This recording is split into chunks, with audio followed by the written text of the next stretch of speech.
নমস্কার বন্ধুরা, মনা রান্নাঘরে তোমাদের সকলকে আমি স্বাগত জানাই। আজকে আমি বানাবো নতুন একটি রেসিপিটা করার জন্য এখানে আমি বাটা মাছ নিয়েছি। বাটা মাছগুলোকে ভালো করে ধুয়ে নিয়েছি। লবণ, হলুদ, সর্ষে তেল ভালো করে মাখিয়ে নেব।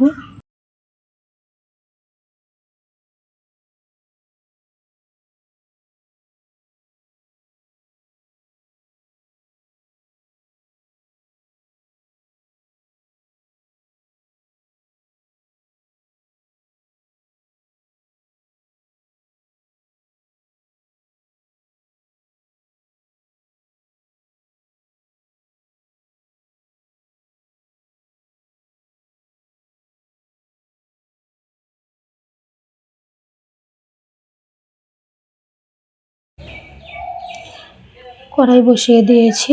কড়াই আমি তেল দিয়ে দেব মাছ ভাজার জন্য।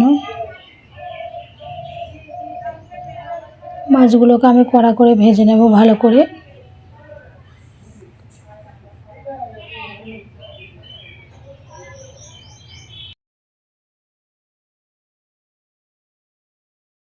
তেল গরম হয়ে গেছে, তেলে আমি মাছগুলো দিয়ে দেব।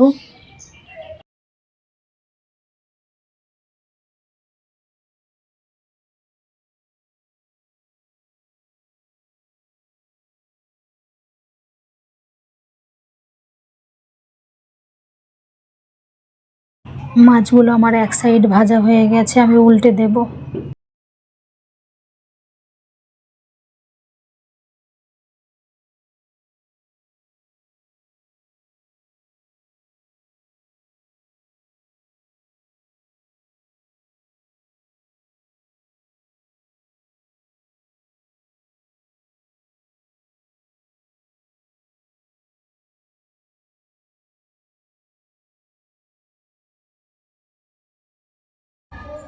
মাছগুলো আমার ভাজা হয়ে গেছে, আমি তুলে নেব।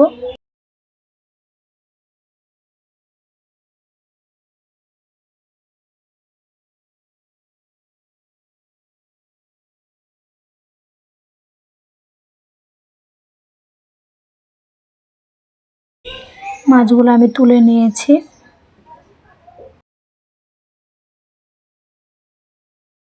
কড়াইয়ে আমি তেল দিয়ে দেব।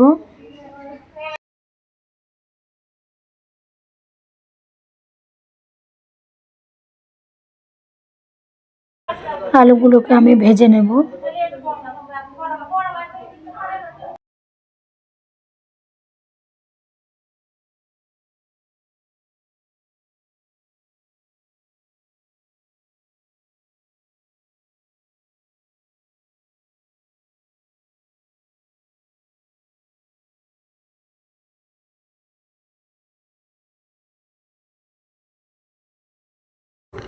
আলুগুলো আমি ভেজে নিয়েছি, আলুগুলো আমি তুলে নেব।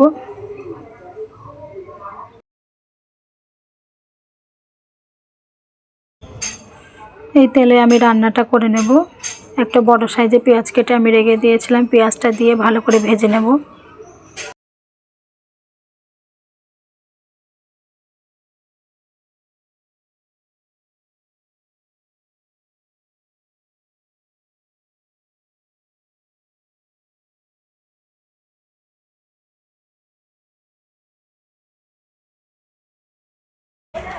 পেঁয়াজটা আমি ভেজে নিয়েছি।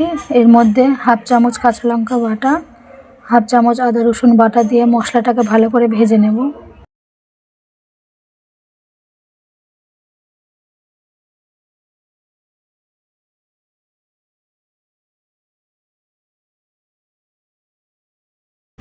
এর মধ্যে আমি গুঁড়ো মশলা দিয়ে দেব।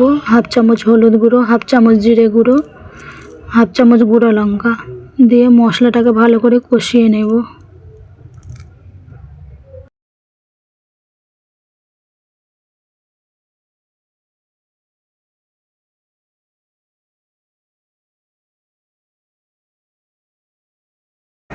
একটা বড় সাইজের টমেটো কেটে রেখে দিয়েছিলাম, টমেটোটা দিয়ে দিলাম।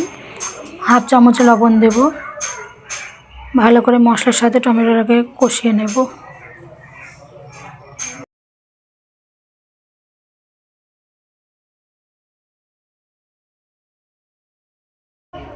মশলাটা আমি কষিয়ে নিয়েছি। এর মধ্যে যে আলুটা ভেজে রেখে দিয়েছিলাম, আলুটা দিয়ে মশলার সাথে ভালো করে কষিয়ে নিতে হবে।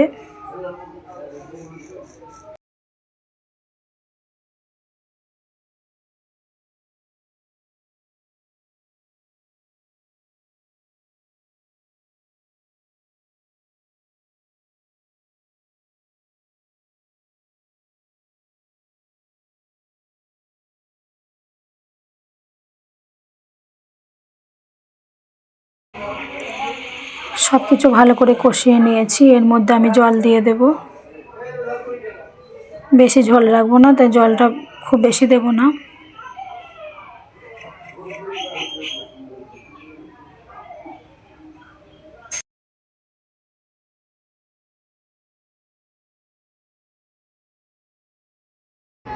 ঝোলটা আমার ফুটে উঠেছে। এর মধ্যে আমি মাছগুলো দিয়ে দেব।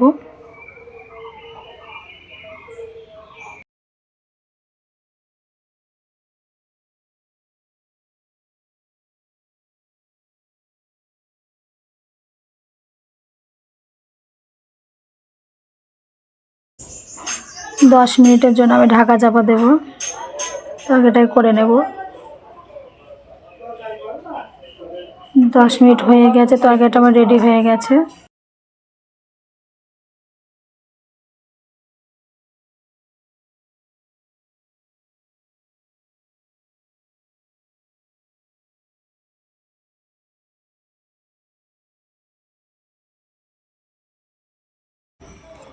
এর মধ্যে লবণের পরিমাণ একটু কম ছিল, তাই একটু লবণ দিয়ে দিলাম।